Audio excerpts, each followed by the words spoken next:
I want to know what I'm resisting and why I'm afraid to feel this power. Well, you're not afraid of the power.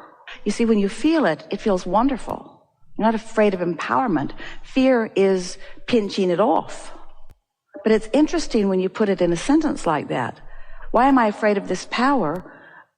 Because I'm not in vibrational alignment with the power. I've got it pinched off. That's why. So now what's the follow-up question? Why do I do that? Why do you do that? I don't know. So can you feel that it is a matter of focusing in opposition to it? So give us an example, if you can, and you can, of some kind of thought that you are thinking when you feel afraid. What's the thought like? It feels like I can't have what I want. Yeah. Because it's scary. Well, it's not scary to have what you want. The scariness is in not allowing what you want. There's a flawed premise there. And we see why you would come to that. A lot of people make that misunderstanding. You say, I'm feeling this fear because I'm afraid to have what I'm asking for. That's not why you have the feeling of fear. Fear is because you're focused upon the absence of what you're asking for. But we see how you would come around to that conclusion. But doesn't this make sense to you? So when we say, so what kinds of thoughts are you thinking when you feel the fear? I'm thinking that I can't have what I want. You're not thinking about having it. Now, it may be that you can't jump from your practice thought of not having it into a immediate thought of having it. You have to warm yourself up to it. But the nice thing is, once you've had a discussion like the one that we've had today, and then you feel some negative emotion, you're more likely to stop and comprehend what that negative emotion guidance is actually saying. And if you will pay attention, every time, no exception, you will realize you have been focused, and not just a little, pretty strong and steady on the absence of what you want. Or something has stirred up your awareness of what you do want, and you're just maintaining your habitual vibration about it. So if, and it is, if that feeling of fear simply means you're vibrationally off from what you want, then what's the logical conclusion about what to do about it? If you're thinking about the absence of what you want and that's what's producing the fear, what's the obvious thing that you might do to make the fear go away or to allow the fear to dissipate? Don't focus on it. Don't focus on it. But what if it's something you really want and you feel like you can't stop thinking about it? What might you do? What do? Well, you hold the thought, I want to think about this without fear. I want to see this the way Source sees it. I want to feel my way into complete alignment with it. And that's where the exercise that we've been offering about going general comes in. Okay. So you want to talk about the specifics of what you're feeling fear around? Yeah, love. So give us an example, if you can, and you can, of a feeling when you're having a thought or an awareness or an observation and fear comes over you. When I'm thinking about finding a partner. All right, but you're not thinking about finding a partner when fear comes. You're thinking about not having found one and not ever finding one. Yeah, that's right. Well, isn't that good to know? It's really different. It's really different. It's really different because one is practicing a grid that will allow a partner and the other is practicing a grid that won't allow. And by the time you've got some pretty obvious fear going on, it means you've practiced a pretty steady grid. And you kind of want to stop doing that. Our friend today, we appreciated so much his willingness to play with us because we really got all over that about practicing the grid. So what kinds of things, just for fun, do you sometimes find yourself saying that are practicing the grid that is disallowing the partner? What are the things that just come natural to you about a partner? I can't have that.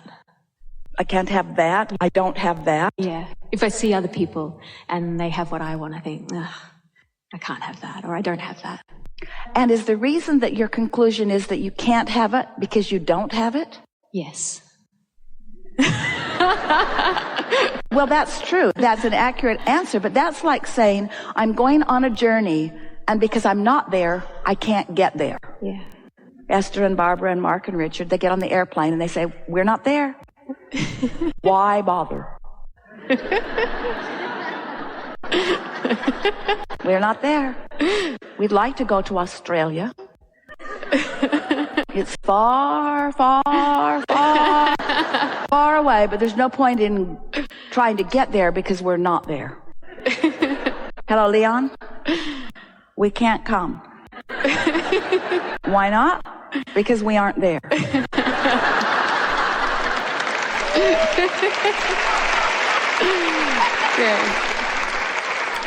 So that's dumb. Yeah, sure is.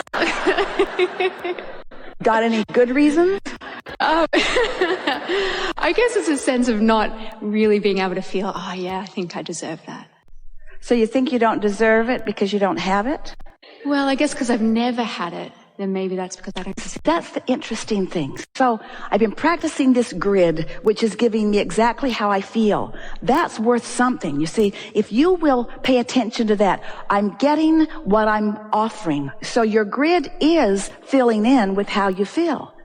Doesn't that make you want to change how you feel so that it will fill in with other things? Have we appealed to your sense of universal law logic at all?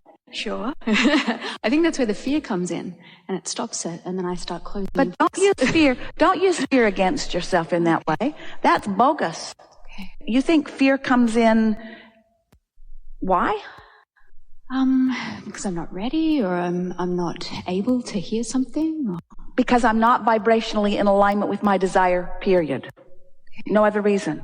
Why do I feel this yucky way? Because Source sees it differently, and I'm stubbornly holding to an old, erroneous nowness that has nothing to do with where I'm going. Really? Yeah. Really? We really want you to put this in terms of any journey. Well, here I am.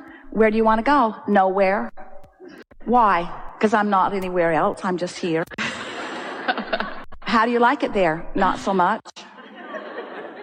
Would you like to go somewhere else? No, it makes me afraid. Afraid of what? Of not getting there.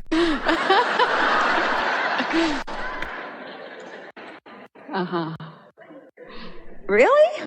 So what you've got going on is just a habit of perceiving, and because you have not understood that your grid is always filling in. You see, it's always filling in, and it's always changing. It's just changing to more of the same. Yeah. Oh, isn't that worth thinking about? So here's where I stand, and this is what I'm observing, and I'm observing that I don't have a mate. And I'd like one, but I'm observing that I don't have one. And so my grid is about not having one, not having one, not having one. So the law of attraction is responding to the grid that I'm offering. And so every day it's new. Not having it again, not having it again, not having it again, not having it again, not having it again, not having it again, not having it again. This is going to take a while. Not having it again, not having it again, not having it again. Sounds like not having it again, not having it again, not having it again. Do you know in the moment that you stop noticing that you're not having it again, something could change? So how is it that you all get so hung up on offering your vibration mostly by what you're observing? That's what makes you think that life is happening to you rather than that you are calling it to you. So we think you know differently now, don't you? I do, yes. You really do. And so if your grid is filling in based upon what you've got going on right now, what could you do now that could change that? I could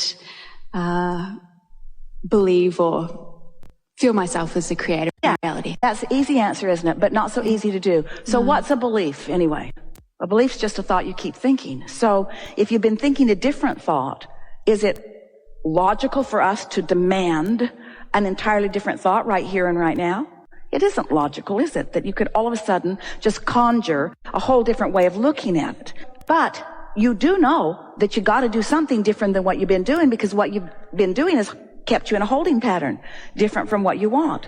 So you must find some way of feeling different about that. Now tell us again some of the things you do that keep you feeling that way. You see someone else and you say, oh, they have something that I don't have. Could you soften that by saying, I'll bet they weren't born together. They don't look like twins. Okay. I bet they didn't come in holding hands. I bet they didn't meet in the incubator. Okay. They met somewhere along their physical trail. They were not always together. There was a time when both of them were standing in anticipation of meeting each other, just like I'm standing in anticipation. So I'm right on schedule the way I see it. Well, that might be a little bit of a stretch from where you've been feeling, but isn't that logical? If they can do it, I can do it. Is that logical? Is that logical? How does that fly with you? Or are they worthy while you're not?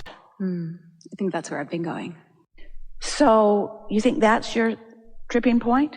I must not be worthy of something more than I have because all I've got's what I've got. When we put it that way, isn't that silly? So how can you alter your own perception? What might you do that's different? What might you say about that? I might say I can have it just like anyone else. Yeah, but you don't believe that, so what else might you say? What might you say that you do believe? Okay. I've had improvement on many fronts in my life experience. Yeah. There are many things that I wanted that I didn't have that eventually came about. Yeah, you're right. I've not been void of well-being. In fact, there's a lot of well-being in my life. Yeah. And maybe because this is something that I want so much, and I've been focusing on it so much, not realizing that I was focusing on the absence of it. So I'm going to distract myself and not think about it so much. And when I do think about it, I'm going to become as general as I can be. So through life experience, before you were identifying the specifics of a partner that you wanted to partner up with, do you think that you were collecting any data prior to your awareness that you wanted to live happily ever after with someone? It's a trick question, so be careful. Ooh. Can you repeat that? Sorry. The point that we're wanting to make is that long before you put on your list, I want a relationship, you were putting the components of a really good relationship in your vortex. When someone was rude to you, you want people to be nice. When you feel unattended to, you want someone who pays attention. When somebody offers the most boring conversation that just goes on and on and on and on and on and on, getting carried away, about on and on and on about things you're not interested in, you want someone who has some interest. When you're with someone who is not attentive to their appearance, you want someone who is. When you're with someone who makes a mess everywhere they are, you want someone who's tidier. In other words, you were making all of those decisions, a lot of what you want in a relationship. In fact, almost all that you care about in a relationship, in fact, everything that you want in a relationship was in your vortex before you came to the conclusion that you want something. Now stay with us because we're going to tie something in. Abraham, you mean, so I've been putting pieces of this relationship in my whole life, and even before you came into this body, pieces into this vortex of what a meaningful relationship feels like. In the vortex, spinning, cooperative components being gathered. And then an idea flows to you about something that you really want. And you think the idea is being born in that moment. It was already in the vortex. You are realizing it when it flows to you. And you think, oh, I just developed a desire. I just realized how much I really, really, really, really want something. Well, you've been wanting it for a long time. You're just at the place now where your grid is beginning to fill in with the idea of it. Did you hear that? Can you feel the power of that? Now, what happened? The grid filled in. In other words, you were just bipping along. You weren't beating the drum of not having something that you want. You weren't even thinking about it. You were tuned in, tapped in, turned on without even really doing it on purpose. So you were up to speed with the contents of your vortex, and the idea of a relationship just wafted into your experience and settled into your beingness. And in almost the moment that that happened, you turned immediately and looked at the absence of it, and you felt fear. Ooh, that's good. What you just heard means that you were up to speed with it, otherwise the idea wouldn't flow to you. But as soon as the idea hit you, you decided to approach it in that bogus way of feeling unready or unworthy.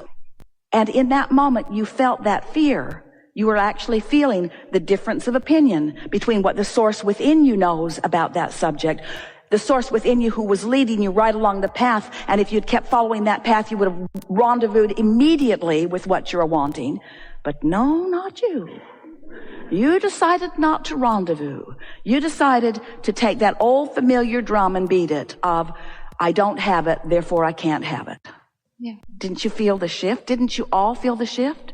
Whenever you feel negative emotion, it always means your grid started to fill in with something you want, and you blocked it with a